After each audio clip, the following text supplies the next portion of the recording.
성경 1036쪽입니다.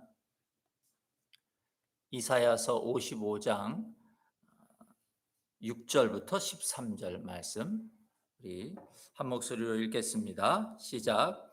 너희는 여호와를 만날 때에 찾으라. 가까이 계실 때에 그를 부르라. 악인은 그의 길을, 불의한 자는 그의 생각을 버리고 여호와께로 돌아오라. 그리하면 그가 긍휼히 여기시리라. 우리 하나님께로 돌아오라. 그가 너그럽게 용서하시리라. 이는 내 생각이 너희의 생각과 다르며 내 길은 너희의 길과 다름이니라. 여호와의 말씀이니라. 이는 하늘이 땅보다 높음같이 내 길은 너희의 길보다 높으며 내 생각은 너희의 생각보다 높음이니라. 이는 비와 눈이 하늘로부터 내려서 그리로 되돌아가지 아니하고 땅을 적셔서 소출이 나게 하며 싹이 나게 하여 파종하는 자에게는 종자를 주며 먹는 자에게는 양식을 줌과 같이 내 입에서 나가는 말도 이와 같이 헛되이 내게로 되돌아오지 아니하고 나의 기뻐하는 뜻을 이루며 내가 보낸 일에 형통함이니라. 너희는 기쁨으로 나아가며 평안히 인도함을 받을 것이요 산들과 언덕들이 너희 앞에서 노래를 발하고 들의 모든 나무가 손뼉을 칠 것이며 잣나무는 가시나무를 대신하여 나며 화석류는 찔레를 대신하여 날 것이라. 이것이 여호와의 기념이 되며 영영한 표징이 되어 끊어지지 아니하리라. 아멘. 아멘. 네. 우리 말씀 듣기 전에 옆에 계신 분들하고 우리 한번 인사할까요? 우리 하나님은 살아계십니다. 우리 함께 인사하겠습니다. 우리 하나님은 살아계십니다. 네, 우리 온라인에 계시는 우리 서ек상 형제님, 은진 자매님, 또 김우영 집사님, 우리 또 그 외 다른 분들도 하나님은 살아계십니다. 함께 인사하길 바랍니다.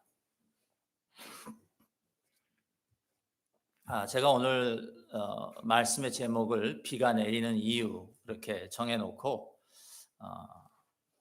또 아내한테 물어봤습니다. 제목이 어떠냐고 그랬더니 처음에 아무 대답을 안 해서 제가 너무 유행가 제목 같은가 유행가 노래 제목 같은가 그랬더니 그냥 그래도 아무 말을 안 해서 그래서 제가 원래 아무 말 안 하면 괜찮다는 말이지 않습니까? 그래서 비가 내리는 이유 이렇게 제목을 정했습니다. 여러분, 하나님은 영원하신 분이죠. 우리가 알고 있습니다. 그러므로 하나님의 사랑도 영원하고 하나님의 은혜도 영원합니다. 하지만 내가 그 하나님의 사랑과 은혜를 가질 수 있는 기회는 영원하지 않습니다. 비록 하나님의 사랑과 은혜가 영원한 것이기는 하지만 그 사랑과 은혜가 나를 영원히 기다리지는 않습니다. 그것이 성경이 우리에게 말씀해 주고 있는 바입니다. 시간이 지나서 어느 때가 되면 하나님의 사랑과 은혜가 나에게 더 이상 기회가 오지 않는, 내 것으로 만들 수 없는 그런 시간이 오게 되어 있습니다. 기회의 문은 닫히고 더 이상 나에게 열리지 않을 것입니다. 6절을 한번 보시면 이렇게 말씀하십니다. 너희는 여호와를 만날 만한 때에 찾으라. 가까이 계실 때에 그를 부르라. 만날 만한 때에 그랬어요. 하나님이 만나 주시기 원할 때에 하나님을 만나라는 말이죠. 하나님 가까이 계실 때에, 그러니까 가까이 계시는 동안, 하나님이 우리가 부르는 소리를 들어주시는 동안, 그럴 때에 하나님을 부르라는 것이. 6절은 지금 그렇게 말합니다. 다시 말해서 이 말은 6절은 우리에게 하나님이 언젠가 우리가 불러도 만나주시지 않고 우리의 소리를 들어주시지 않을 때가 온다는 것입니다. 지금은 하나님께서 누구든지 당신을 찾으시면 만나주시고 찾으면 만나주시고 누구든지 당신을 부르면 들어주시지만 하나님께서 눈을 감고 귀를 막으실 때가 온다 그 말. 그날은 죄인들을 심판하시는 날이 될 것입니다. 그런데 그 날이 언제일지는 하나님만 아시고 아무도 모른다고 성경이 우리에게 가르쳐 줍니다. 하지만 그 날이 언제인지 모른다고 해서 그 날이 오지 않는 것은 아닙니다. 그 날이 오면 더 이상 하나님을 찾아도 소용없고 큰 소리로 불러도 듣지 않으실 것입니다.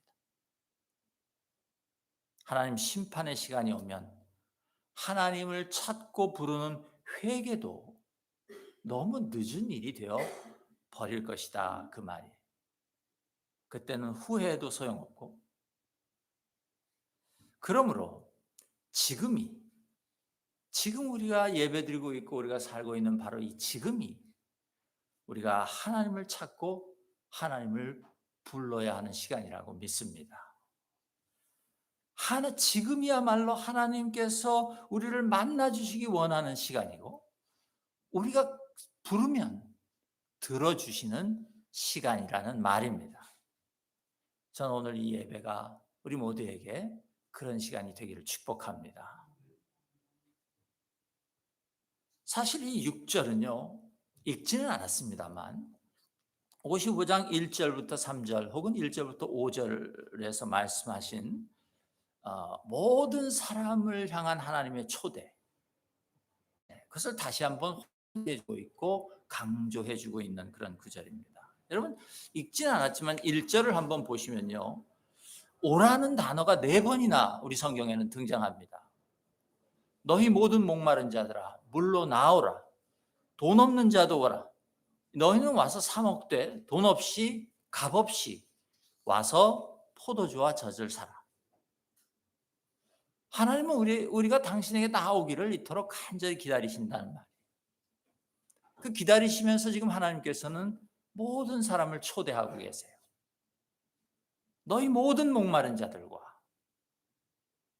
돈 없는 자들 부르시며 오라고 그렇게 말씀하고 계시는 것이에요. 여러분 목마른 자들이 어떤 사람들입니까?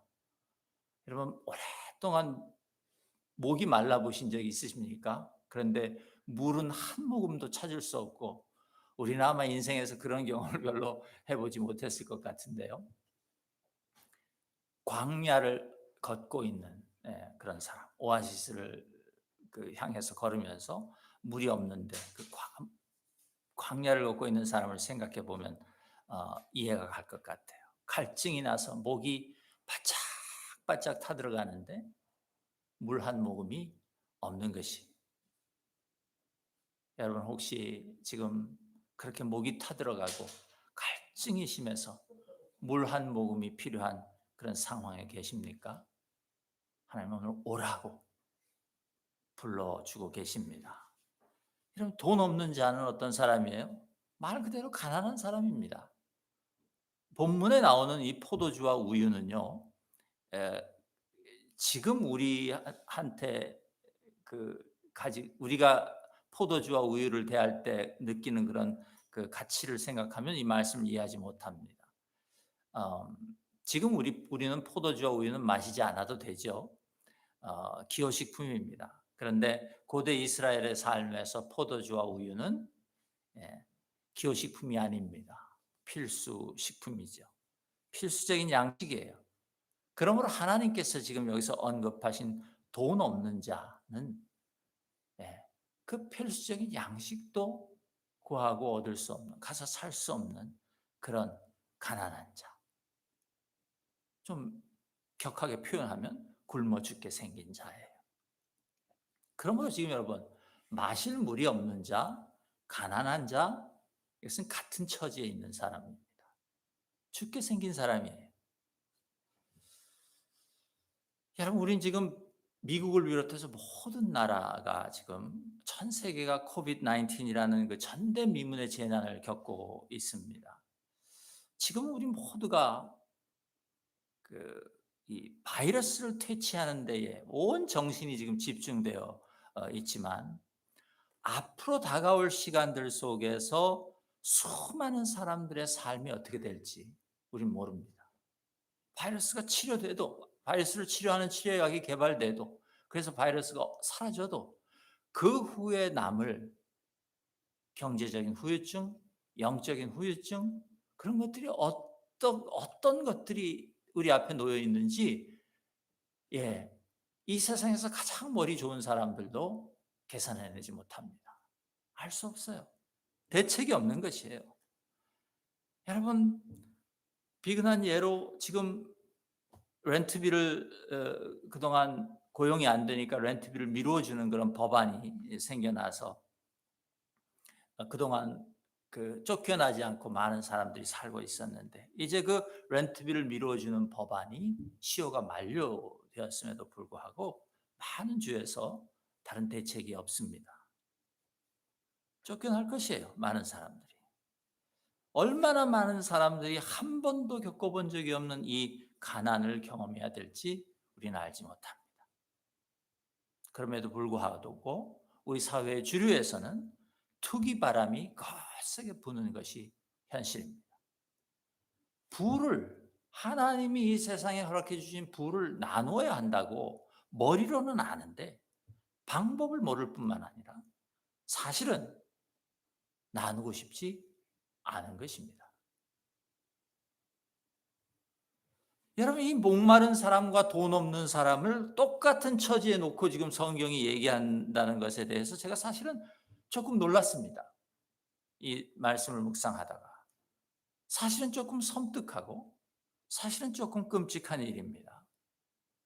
세상이라는 것은요, 먹을 물이 없는 사람이나 필요한 물건을 살 돈, 양식을 살 돈이 없는 사람이나 그 처지가 마찬가지인 것이다. 지금 그렇게 말하고 있는 것 같이 들렸습니다. 여러분, 물을 마시지 않으면 죽습니다. 그런데 돈이 없다고 사람이 죽어서 되겠습니까? 마실 물이 없는 것은 생명과 직접적인 연관이 있는 일이에요. 그러나 물건을 살 돈이 없는 것은 생명과 직접 연관이 있으면 안 되는 일입니다. 최소한 인간이 사는 사회에서는 그래서는 안 됩니다. 하지만 우리가 사는 세상은요, 돈이 없는 것이 마실 물이 없는 것이나 마찬가지인, 그렇게 생명의 위협을 받아야 하는 곳이라는 사실을 부정하기가 어렵게 되어버렸습니다. 여러분, 돈이 곧 마시는 물이 되어버린 세상, 이것은 정상적인 세상이 아닙니다. 이것은 비정상적인 세상이에요. 그래서 하나님께서 오늘 이 말씀을 통해서 우리 모두를 나에게 오라고 초대하고 계시는 것입니다. 너희 목마른 자들아, 나오너라. 목이 마르냐? 물로 나와 물을 마시라. 돈이 없어서 배가 고프냐? 와서 사 먹으라. 와서 돈 없이 값을 치르지 말고 포도주와 우유를 사서 허기를 채우라. 그렇게 말씀하고 있는 것이. 여러분, 그러면 돈이 있으면 괜찮습니까? 돈이 있는 사람은 괜찮습니까? 2절, 55장 2절 앞절을 한번 볼까요? 앞부분을. 너희가 어찌하여 양식이 아닌 것을 위하여 은을 달아주며 배부르게 하지 못할 것을 위해 수고하느냐. 은을 달아준다는 말은 돈을 지불한다는 말이죠. 예전에는 동전, 화폐라는 게 없었기 때문에 달아서 줬죠, 저울에. 이 사람은 돈이 있어요. 하지만 그 돈을 지금 양식을 위하여 쓰고 있지 못하다는 것이죠. 그러니까 그 돈을 벌기 위해서 애쓰고 수고했어요. 그런데 자기가 정작 배부르지 못하다, 그 말이에요. 그 돈이 자기를 배부르게 하지 못한다는 말이에요. 열심히 일해서 돈을 버는데 그 돈으로 참된 삶의 만족을 얻지 못한다, 그 말이에요. 여러분, 하나님은 이렇게 어디에서도 무엇으로도 갈증과 배고픔을 해결할 방법이 없는 사람들을 지금 초대하시는 거지. 이 이사야서 55장은 전체가 1절부터 13절까지 전체가 이 하나님의 초대입니다. 하나님의 초청장이에요. 2절 후반절을 보니까 내게 듣고 들을지어다. 그러하면 너희가 좋은 것을 먹을 것이며 너희 자신들이 기름진 것으로 즐거움을 얻으리라. 그렇게 말씀하세요. 그러니까 하나님께서 우리 모두를 초대하시는 이유는 이 세상이라는 것이 우리의 갈증을 해결해 주고 배고픔을 채워줄 만한 그런 것들을 가지고 있지 못하기 때문이라는 것이에요. 물론 이 말씀은 실질적인 갈증과 배고픔일 수도 있지만 우리의 영혼의 갈증과 배고픔일 것입니다. 이 세상 안에 있는 것들은 우리를 부분적으로 만족시켜 줄 수 있어요. 그렇습니다. 그러나 완전하고 온전한 만족을 주지는 못한다는 것입니다. 다른 말로 하면 이 세상의 것들은 우리의 목숨을 잠시 연장시켜 줄 수는 있지만 하나님의 심판 넘어 영원으로 이어지는 그 생명을 보장해 주지 못한다 그 말이에요. 하나님께서 우리를 나에게 오라 그렇게 초대하시면서 물로 나오라고 하시고 돈 없이 와서 살아 하시는 이유가 그것이에요.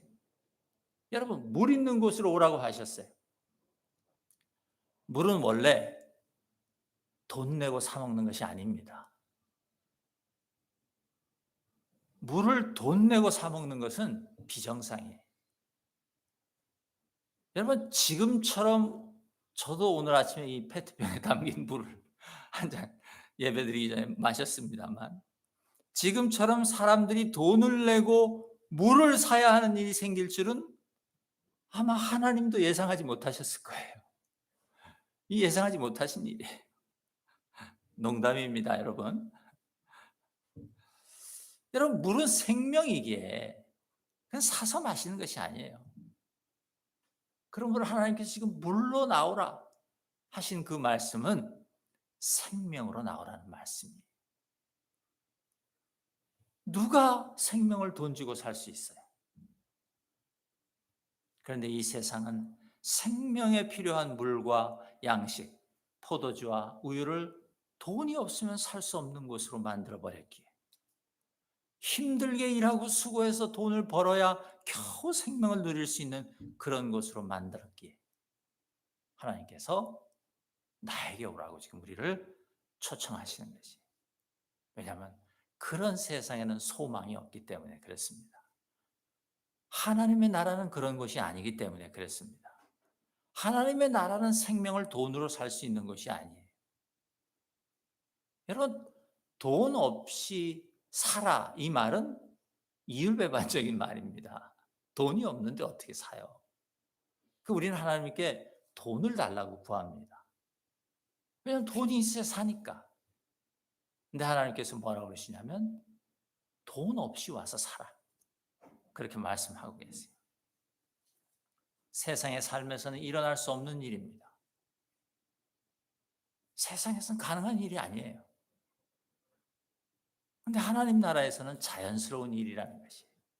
돈 없이 와서 살라는 것이에요. 여러분 3절을 한번 보실까요? 너희는 귀를 기울이고 내게로 나와 들으라. 그리하면 너희의 영혼이 살리라. 내가 너희를 위하여 영원한 언약을 맺으리니 곧 다윗에게 허락한 확실한 은혜이니라. 아멘. 여러분 1절과 2절에서 물로 나오라고 하시고 3절에서는 지금 내게로 나와 들으라 이렇게 말씀하세요. 하나님에게 우리의 생명에 필요한 물이 있다는 것이에요. 귀를 기울여 들으라고 하세요. 관심을 집중해서 들어야 한다는 말이에요. 마음을 다해서 들으라는 말이에요. 여러분, 돈이 필요한 것이 아니라 하나님의 말씀에 집중하는 것이 필요하다는 것이에요. 그러면 다른 것은 하나님께서 해결해 주신다는 것이에요. 우린 몰라요. 어떻게 해결해 주실지. 정말 돈이 필요하면 하나님께서 돈을 주실 것이고, 우리가 알지 못하는 곳으로부터 돈이 올 것이에요. 돈이 없어도 우리가 먹고 살고 생명을 유지하게 해 주실 것이다. 그 말이에요. 돈이 아니라 하나님의 말씀이 필요하다는 것이에요. 그러면 우리의 영혼이 살게 될 것이라고 하나님이 말씀하십니다. 여러분, 이 영혼이라는 단어는 제가 구약 성경을 에서 몇 번 설교할 때 몇 번 말씀드렸던 단어인데요. 우리 이 안에 생명을 의미하는 단어입니다. 네페시라는 히브리어의 단어는요, 우리 안에 우리의 존재, 우리의 내면, 우리 안에 있는 생명을 이야기하는 단어예요. 그러니까 타는 목마름으로 지금 죽게 되었던 우리가 물을 마시게 될 것이며, 배고픔으로 쓰러져 있던 우리가 좋은 것과 기름진 것을 풍성하게 먹게 될 것이라고 뭘 하신다고요? 하나님께서 언약하신다는 거죠. 약속하신다는 거죠. 그리고 그 약속을 하시면서 지금 3절 후반절에 보니까 이것이 다윗을 위한 하나님의 변함없고 신실한 사랑이다. 그렇게 말씀하셨어요. 여러분, 여기에서 다윗은 이사야보다 먼저 죽었던 다윗이 아니라 예수님을 의미하는 것이 4절과 5절이 미래를 말하고 있기 때문에 예수님은 모든 사람에게 하나님의 사랑과 은혜를 증거하는 분이고, 모든 사람을 하나님께로 인도하는 분이며, 하나님의 모든 권세를 가진 분이기 때문에, 다시 말해서 지금 하나님께서 우리를 부르시는 이 초대장, 이것이 예수 안에서 이루어진다는 것입니다. 지금 그 말씀을 하고 있는 것이에요. 그러므로 여러분, 예수님은 하나님이 우리에게 보내신 생명의 초대장인 줄로 믿습니다. 여러분, 하나님께 나오라고 하는 말은 우리에게 바로 이 예수 그리스도 앞으로 나오라는 말이에요. 여러분, 이 예수 그리스도 앞에 있는 생명을 가지라는 것이에요. 여러분, 7절로 돌아가서 한번 보시겠습니다. 악인은 그의 길을, 불의한 자는 그의 생각을 버리고 여호와께로 돌아오라. 그리하면 그가 긍휼히 여기시리라. 우리 하나님께로 돌아오라. 그가 너그럽게 용서하시리라. 모든 사람을 오라고 초대하셨어요. 지금 1절과 5절에서. 그리고 여기서 지금 누구를 부르십니까? 악인과 죄인을 오라고 부르세요. 무슨 말씀이에요? 하나님께 돌아오는 사람들은 전부 죄인들이라는 것입니다. 정확하게 말하면 죄인이 아니면 하나님께 돌아오지 않는다. 조금 더 구체적으로 말씀드리면, 자기가 죄인이라는 사실을 깨닫지 못한 사람은 하나님께 나오지 않습니다. 하나님을 인정하지 않아요. 여기서 나온다는 것은 하나님을 인정한다는 말이에요. 자기 생각을 버리지 않는 한 그 사람은 하나님께로 돌아오는 그 길을 택하지 않을 것입니다. 그런데 그가 돌아오기만 하면 하나님은 그를 긍휼히 여기시고 용서해 주신다고 오늘 말씀하시는 것이에요. 그런데 그 하나님의 긍휼히 여기심과 하나님의 용서하심은 단순히 목숨을 유지하는 것이 아니라 지금 뭐라고 말씀하세요? 풍성한 생명의 복을 주신다고 해요. 너희가 좋은 것을 먹고 기름진 음식을 즐기리라. 그렇게 말씀하고 있는 것이에요. 하나님은 처음부터 이 복을 주시려고 지금 우리를 초대하고 계신 것이에요.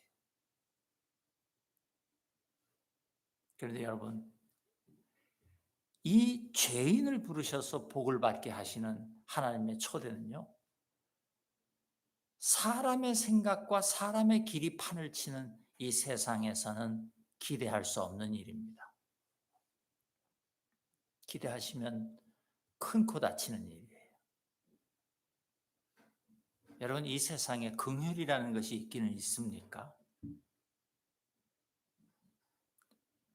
여러분, 이 세상은 착하고 선한 사람들에게조차 얼마나 야박한 것입니까?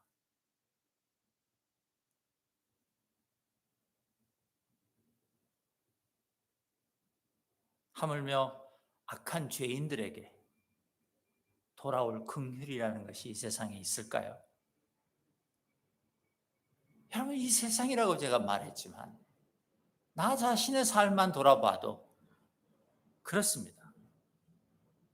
내 안에는 나를 나에게 악하게 대하고 나에게 나쁘게 대하는 그런 사람들을, 나에게 잘못한 사람들을 용서할 수 있는 긍휼이 남아 있는가? 제가 선뜻 남아 있다고 대답하기가 참 부끄러웠습니다. 하지만 하나님께서는 이 악인들과 불의한 자들을 긍휼히 여기시고 용서하시겠다고 하시는 것이에요. 그러면서 지금 우리를 부르시는 것이에요.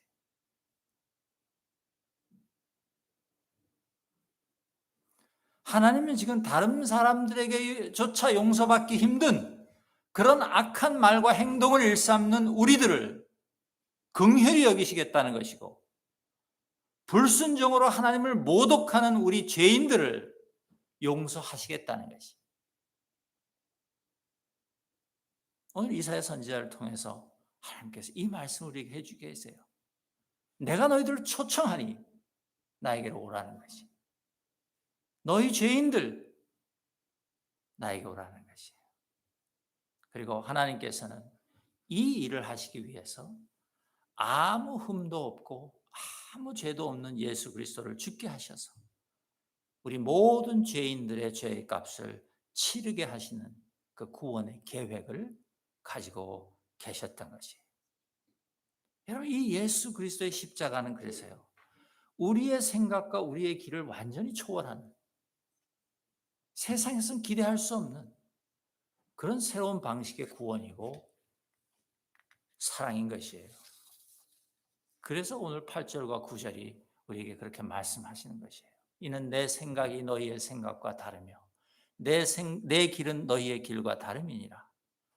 9절은 뭐라고 말씀하십니까? 이는 하늘이 땅보다 높음같이 내 길은 너희의 길보다 높으며 내 생각은 너희의 생각보다 높음이니라. 여러분, 하나님은 초대하실 뿐만 아니라 또 그렇게 우리에게 필요한 양식을 공급해 주신다고 말씀해 주실 뿐만 아니라 심지어 그 하나님의 초대에 응하는 죄인들의 미래가 어떻게 될 것인지 그 미래를 우리에게 보여주시는데 12절과 13절이에요. 너희는 기쁨으로 나아가며 평안히 인도함을 받을 것이요 산들과 언덕들이 너희 앞에서 노래를 발하고 들의 모든 나무가 손뼉을 칠 것이며 잣나무는 가시나무를 대신하여 나며 화석류는 찔레를 대신하여 날 것이라. 이것이 여호와의 기념이 되며 영영한 표징이 되어 끊어지지 아니하리라. 예, 아멘. 세상에서는 기대할 수 없는 기쁨과 평화가 우리 삶을 인도하실 것이라는 거죠. 여러분, 산과 언덕들이 우리를 위하여 노래한대요. 나무들이 손뼉을 친대요. 물론 이것은 시적인 표현입니다. 예수 그리스도를 영접하고 그러니까 영접해서 그 하나님 보내신 초대장을 들고 하나님께로 나아가는 우리의 삶이 이럴 것이라는 것이에요. 완전히 새로운 삶이 우리에게 주어진다는 것이죠. 제가 그 13절을 이해하려고 굉장히 애를 썼는데 잣나무는 가시나무를 대신한다 그랬어요. 이건 뭐 어렵지 않은 것 같아요.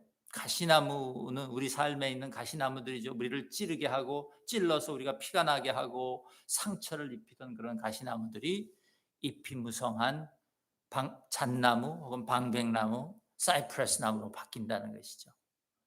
그런 일이 우리 삶에 일어난다는 것이에요. 그리고 찔레 덤불이 화석류로 바뀐다. 제가 이게 화석류가 뭔가 찾아봤는데 우리 말로는 도금양 나무라고 이렇게 해석이 되어 있는데요. 관목의 하나로 잎은 반짝거리고 분홍색이나 흰색의 꽃이 피며 암청색의 열매가 열린다고 합니다. 제가 보지 않아서 뭔지 모르겠어요. 그런데 여하튼 여러분 찔레 덤불들이 우리 인생에 있던 찔레 덤불 같은 것들이 이렇게 아름다운 꽃을 피우고 열매를 맺는 나무로 바뀌게 되는 그런 삶을 지금 하나님께서 돌아온 죄인들에게 약속하고 계시는 것입니다. 여러분, 이 지금 하나님의 약속, 구원, 예수 그리스도를 영접하는 모든 죄인들에게 약속하시는 이 하나님의 긍휼과 용서, 이 모습은요, 인간의 언어에 담아주셨기 때문에 한계가 있습니다. 우리가 그것을 다 보기에는 한계가 있습니다. 그 실체를 온전하게 이해하는 데는 분명히 한계가 있습니다. 그러나 우리가 지금 오늘 읽고 본 것만으로도 하나님의 생각과 하나님의 길이 우리의 생각과 우리의 길보다 얼마나 다르고 얼마나 높은지 상상할 수 있습니다. 예수 그리스도라는 이 하나님의 언약 안에 있는 삶이 얼마나 살만한 인생이 될 것인지 여러분 우리가 느낄 수 있지 않습니까? 나에게 나오라. 돌아오라. 물러와서 마음껏 마시고 값없이 사서 배부르게 먹고 즐기라. 너의 죄는 이미 예수가 담당하셨고 그 값을 치르셨으니 너는 다만 내게로 오라. 여러분 이 하나님의 놀라운 초대장을 받고도 나갈까 말까 망설이는 분들은 얼마나 지혜롭지 못한 일입니까? 얼마나 지혜롭지 못한 사람들입니까?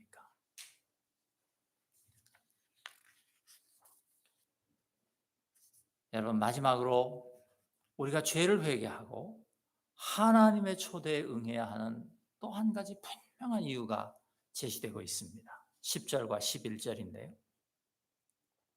이는 비와 눈이 하늘로부터 내려서 그리로 되돌아가지 아니하고 땅을 적셔서 소출이 나게 하며 싹이 나게 하여 파종하는 자에게는 종자를 주며 먹는 자에게는 양식을 줌과 같이 내 입에서 나가는 말도 이와 같이 헛되이 내게로 되돌아오지 아니하고 나의 기뻐하는 뜻을 이루며 내가 보낸 일에 형통함이니라. 아멘. 여러분 비록 이스라엘은요 눈이 많이 오지 않는 그런 곳입니다. 그럼에도 지금 여기 눈을 언급했는데요. 하늘로부터 내려오는 비와 눈은요 아무리 그 양이 적게 내려도 그냥 빈손으로 하늘로 다시 올라가는 일은 없다. 단순한 과학적 법칙의 눈으로만 보면 하늘에서 내려오는 눈은 비는 결국 수증기가 되어서 다시 하늘로 올라갑니다. 우리는 그렇게 알고 있어요. 과학적 법칙이에요. 그런데 오늘 이사야 선지자를 통해서 하나님께서는 지금 이 말씀을 통해서 과학적 법칙을 넘어서는 생명의 법칙을 지금 우리에게 알려주고 계십니다. 여러분 하늘에서 내려온 비는 메마른 땅을 적셔서 꽃이 피어나게 하고 곡식을 수확하게 하며 또한 봄에 다시 땅에 뿌릴 종자를 우리가 확보할 수 있게 해준다. 그렇게 말씀하세요. 그러니까 비는 이 땅의 생명을 살리며 새롭게 하기 위하여 하늘로부터 내려온다는 것이에요. 비는 그냥 내려왔다가 흘러서 나중에 수증기가 되어 하늘로 올라가기 위해서 오는 것이 아니라는 것이에요. 비는 하나님께서 이 땅에 생명을 살리기 위해서 보내시는 것이라는 것이에요. 그래서 내려온다는 것이에요. 하늘에서 비가 내려서 우리가 사는 땅에 생명을 새롭게 하시는 그 목적으로 비가 오는데 그것 때문에 우리가 양식을 구할 수 있다는 것이에요. 이것이 비가 내리는 이유라는 것이에요. 하나님께서 그러면서 뭐라고 말씀하시면 11절에서 하나님이 우리에게 주신 이 말씀이 이와 같다. 그렇게 말씀하세요. 하나님의 말씀은 우리 안에 우리 삶 속에 꽃이 피어나고 열매를 맺게 하는 하늘에서 내리는 비와 같은 것이라. 비는 아무 목적 없이 내려오지 않는다. 하나님의 말씀도 아무 목적 없이 우리에게 떨어지지 않는다. 우리에게 주어지지 않는다. 하나님의 입을 떠난 말씀은 어떤 한 말씀이라도 낭비되어서 사라지는 법이 없다. 반드시 말씀하신 분이신 하나님의 목적을 성취하는 것이. 하나님은 빈말을 하지 않는 분이라. 하물며 하나님께서 지금 언약으로 너희들을 초청하고 계시지 않느냐. 약속의 말씀으로 너희들을 지금 초청하고 계신다. 더 말해 무엇하겠느냐. 지금 이사야는 그렇게 우리에게 말씀해 주고 있는 것이에요. 여러분, 이 비를 맞으시기를 축복합니다. 여러분 지금 죽을 것 같습니까? 인생이 갈증이 나서 답답하십니까? 남은 생이 어떻게 나에게 그 시간들이 다가올지 몰라서 여러분 두렵습니까? 말씀의 비를 맞으셔야 하는 줄로 믿습니다. 내 입에서 나가는 말도 이와 같이 헛되이 내게로 되돌아오지 아니하고 나의 기뻐하는 뜻을 이루며 내가 보낸 일에 형통함이니라. 하나님의 말씀은 한 톨도 하나님의 목적을 성취하지 않고는 사라지지 않는다는 거지. 그러므로 오늘 우리가 들은 이 하나님의 약속의 말씀은 반드시 우리에게 이루어질 것입니다. 하나도 틀림없이 이루어질 것이에요. 말씀의 비를 맞으시기를 축복합니다. 여러분, 내 인생이라는 땅을 하나님의 말씀으로 적셔서 꽃이 피고 열매가 맺게 하십시오. 여러분, 우리가 매주 듣는 이 설교와 매일 묵상하는 그 성경 구절들과 기도 중에 주시는 하나님의 음성은 전부 하나님의 약속입니다. 절대 한 방울도 하늘로 그냥 돌아 올라가지 않을 것이에요. 하나님의 말씀은 반드시 우리 삶에서 이루어질 것이에요. 하나님이 그 말씀을 주신 목적대로 우리에게 이루어질 것이에요. 왜냐하면 하나님의 말씀은 언약의 비이기 때문에 그렇습니다.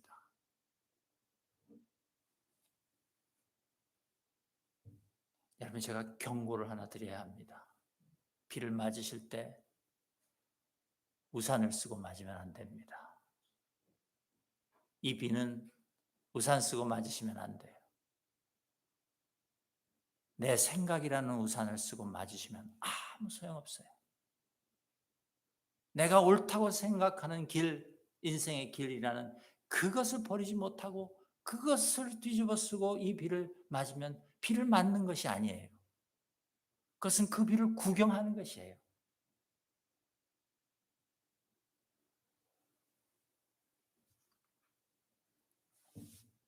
우산을 쓰고 비를 맞으면 비를 구경할 수는 있어도 그 비에 젖을 수는 없습니다.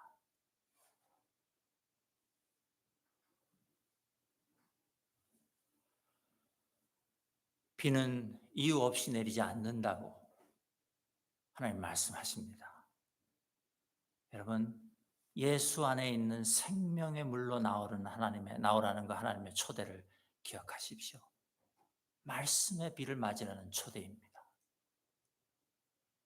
여러분, 그 비가 내리는 이유는 우리가 마음껏 물을 마시며 값없이 포도주와 우유와 양식을 먹게 하시려는 하나님의 은혜 때문입니다.